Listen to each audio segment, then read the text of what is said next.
Hello everyone, today we are going to learn basic Autodesk Maya tutorial how to isolate objects.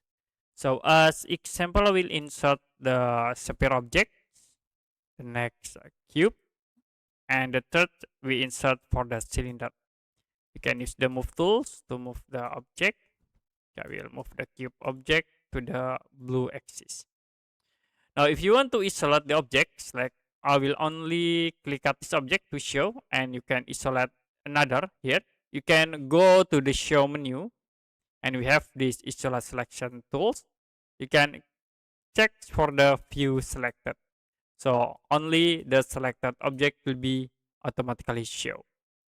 And then to show again, you can go to show, isolate select, and then you can uncheck for view selected.